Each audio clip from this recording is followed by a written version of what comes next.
Niger waa dal ku yaala bartamaha galbeedka Afrika, wuxuuna daris leeyahay dalal ay ka mid yihiin Mali iyo Chad, Liibiya, Algeria iyo Nigeria. Waa wadan uu dhulkiisu bannaan yahay 80%, waana dhul saxara ah. Dadka ku nool waa ku dhawaad 27 milyan, badankoodu waa reer guuraa, ku nool tuulooyin yaryar iyo miyiga. Sanadihii u dambeeyay, Niger waxay noqotay mid ka mid ah dalalka ugu dhibaatada badan qaaradda Afrika, waxaana iskugu darsamay dagaallo ka jira dalkaasi, abaaro iyo afgembiyo ku soo laalaatay muddo badan, iyo go'doomo caalami ah oo la saaray. Hase yeeshee, waa dal muhiim u ah istiraatiijiyad ahaan maadaama uu yahay buundo isku xirta galbeedka Afrika. Niger waxay xorriyadda ka heshay dalka Faransiiska sanadkii 1960. Tan iyo markaas, wadanka wuxuu soo maray dhowr afgembi oo ciidan, waxaana jira waqtiyo ay soo baxeen oo ay soo maamuleen wadankaasi dowlad rayid ah, balse mar walba ciidamada ayaa ahaa kuwa dib u qabsanayay dowladda. Dowladihii ugu dambeeyay ee soo maamulay dalkaasi waxaa ka mid ah Ibrahim Barre oo soo hogaamiyay dalkaasi 1996 ilaa 1999, waxaana lagu dilay afgembi ciidan. Maxamed Zuma isaguna wuxuu soo hogaamiyay 2011 ilaa 2021. Xasilooni siyaasadeed ayay ahayd xilligaas, waxayna ahayd waqti yar oo kooban oo dalka Mali helay xasilooni siyaasadeed.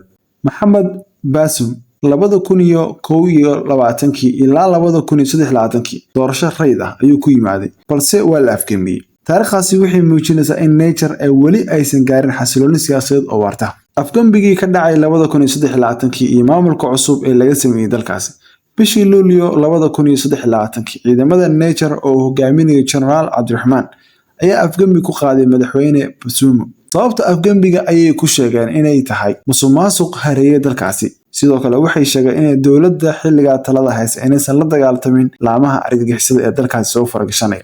Sababihii ay u sameeyeen afgembiga ayay ku sheegeen inay qayb ka tahay iyaduna faragelinta shisheeye oo ku hayo Faransiisku. Tan iyo markaas, Abdurrahman iyo golihiisa difaaca qaranku waxay la wareegeen talada iyagoo ballan qaaday badbaadin qaran. Laakiin tallaabadaasi waxay sababtay in Niger laga saaro ururka ECOWAS, lagana joojiyo caawimaadihii caalamiga, isla markaasna lagu soo rogo dalkaasi cunaqabatayn dhaqaale oo badan. Dalkan mid ka mid ah dhibaatooyinka ugu waaweyn ee Niger haysata waa dagaalka kooxaha xagjirka ee ka dagaalama gobolka Saaxil. Kooxahan ayaa waxaa ka mid ah kooxda ISIS ee la yiraahdo Daesh, kooxda JNMT oo qayb ka ah ururka Al-Qaacida ee ka dagaalanta gobolka Saaxil. Weerarada ugu badan waxayna ka dhacaan gobolada Tel Abyad, Taho, Difo oo u dhexeeya xadka Nigeria. Waxaa la qiyaasaa in sanadkii 2024 ilaa 2025 lagu dilay in ka badan 4,000 oo qof, iyadoo boqolaal kun ay barakacyaal cusub ay noqdeen, iyagoo ka cararay guryahoodii ay deganayeen. Ciidamada Niger waxaa la sheegay inay lumiyeen taageeradii ay ka heli jireen Faransiiska iyo Mareykanka kadib afgembiyo badan oo dalkaasi ka dhacay.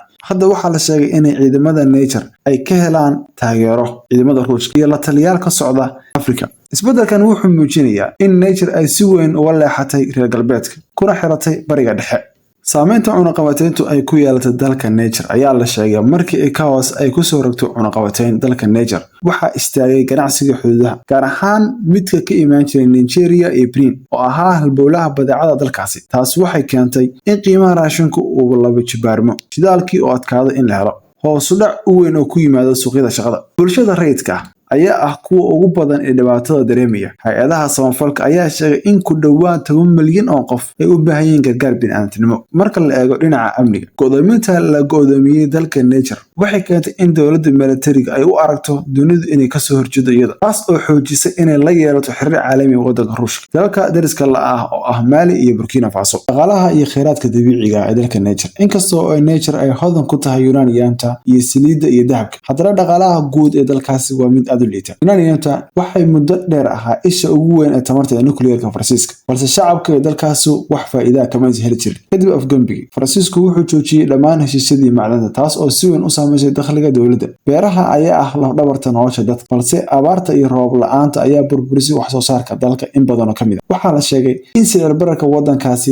Niger uu gaaray 22%, halka wax soo saarka dalka uu joogo -4%. Shilinka dalkaasi ayaa la sheegay inuu ku yimaaday qiimo dhac ballaaran. Si kastaba ha ahaatee, dalka Niger, Shiinaha iyo Ruushka ayaa bilaabay inay la galaan heshiisyo cusub, kuwaas oo ah macdanta iyo tamarta, kuwaas oo laga yaabo inay yareeyaan cadaadiska dhaqaale ee mustaqbalka dhow dalka Niger. Nolosha bulshada, deegaanka iyo caafimaadka. Niger waa mid ka mid ah dalalka dunida ugu saboolsan. Halkii dhakhtar oo ka mid ah dhakhaatiirta wadanka Niger celcelis ahaan wuxuu daryeelaa tiro ku dhow 50,000 qof. Xaaladda caafimaad waa mid aad u liidata, gaar ahaan haweenka iyo carruurta. Dhimashada xilliga dhalmada ee hooyada waa mid aad u sarreeya. Dadku biyo nadiif ah ma helaan, nadaafadda biyuhuna aad ayay u yaryihiin. meelo badan oo miyiga ka mid ah dadku waxay cabaan biyo ceelal furan oo ay xoolaha wada isticmaalaan. xanuunada sida daacuunka, jadeecada, duumada ayaa ah kuwa aad ugu faafa sanad kasta dalkaasi. qiyaastii 60% carruurtu ma gaaraan dugsiga dhexe. dhalinyaradu waxay noqdaan kuwo shaqo la'aan ah oo rajo la'aan. kooxaha ka dagaalama dalkaas ee xagjirka ayaa arrinta u adeegsada sida ay ugu qancin lahaayeen inay ku biiraan dagaalyahanadooda.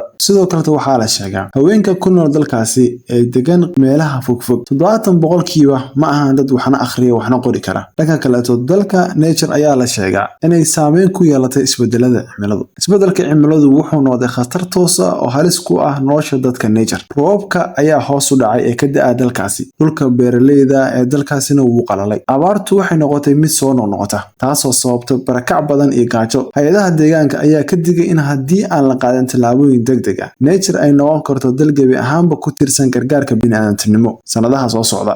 Niger waxay ka mid tahay wadamada uu aadka ugu fiday dagaalka ay wadaan kooxaha xagjirka ah ee ku sugan saaxil sida Al-Qaacida iyo Daacish.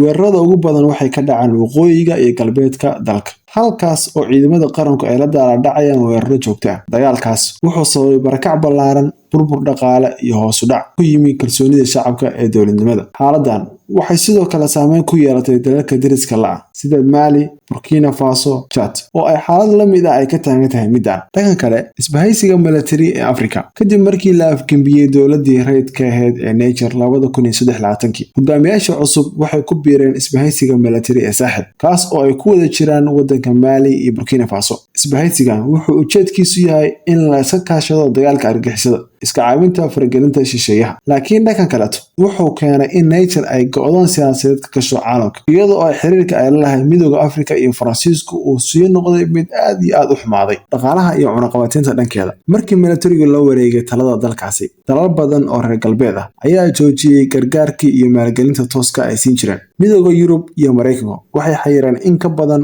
500 milyan oo ay ugu talagaleen gargaar, horena ay ugu ballanqaadeen waddankaasi. sidaa darteed, dhaqaalaha Niger wuxuu galay hoos u dhac, qiimaha badeecadu waa kordhay, shaqo la'aantuna way badatay. dhanka kaleto, xiriirada caalamiga ee abuuratay dalka Niger. dowladda militariga Niger waxay xiriiro dhow la samaystay Ruushka, iyadoo la sheegay in ciidamo iyo saraakiil Ruush ah ay hadda ku sugan yihiin waddanka Niger. sidoo kaleto, waxaa la arkay wada shaqayn cusub oo ay la yeelatay Iiraan iyo Turkiga. tani waxay ka caraysisay dalalkii reer galbeedka, kuwaasoo u arka in Niger ay ka leexatay dariiqadii hore ee isbahaysiga galbeedka. doorka shacabka iyo dhaqaalaha bulshada. shacabka Niger badankood waxay taageereen afgembigii, maadaama ay u arkeen in dowladii hore ee haysay waddankaasi ay ahayd mid musuqmaasuq badan, lana shaqaynaysay shisheeyaha. si kastaba, ururada bulshada iyo rayidka iyo haweenka ayaa hadda dalbanaya in la soo celiyo xorriyadda hadalka iyo dimuqraadiyadda, waxaana jira cabsi laga qabo in xukunka militarigu ay sii adkaysto gacan ku haynta dalkaasi. sidoo kale, dalka Niger ayaa loo soo jeediyey inay u laabtaan nidaamka dimuqraadiga, iyagoo marar badan oo horena loo soo jeediyey. wadamada Afrika badankood ayaa u jeedinay inay Niger ku laabato xaalad dimuqraadi. ururada bulshaduna sidoo kale way u jeediyeen, laakiin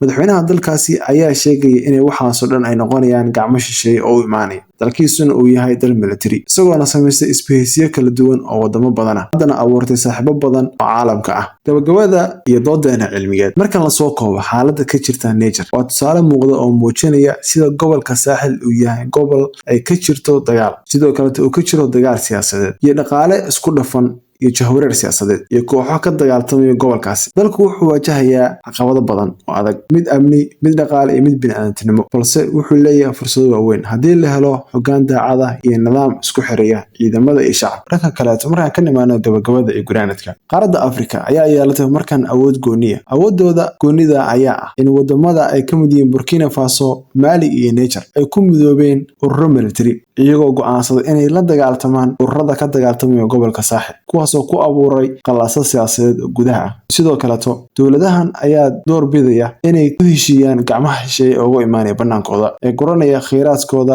iyo macdamaha dalkooda. tan ayaa u muuqata in Afrika u leexatay hoggaano cusub, halkaasna ay ka abuurmatay aragtiyo cusub oo military, kuwaasoo u badan hogaamiyaashu kuwa dhalinyaro ah, soona hogaamiyey dalkaasi iyagoo military, haddana ah hogaamiyaha dalkaasi iyagoo madaxweyneyaal ah. haddaba daawade ma kula tahay isbahaysigan cusub ee ka dhashay qaaradda Afrika ee ku midaysan yihiin wadamada kala ah Mali, Niger iyo Burkina Faso inay yeelan doonayaan saameyn xoogan oo qaaradda Afrika ah? Haddii ay tahay markii kugu horeyso oo aad daawanayso channelkeena, waa ku mahadsan tahay daawashadaada. Haddii aad nagu cusub tahay, fadlan nagu soo biir kana mid noqo dadka ku xiran channelkeena ay soo gaaraan warbixinada cilmiyeysan ee aan soo dhigno.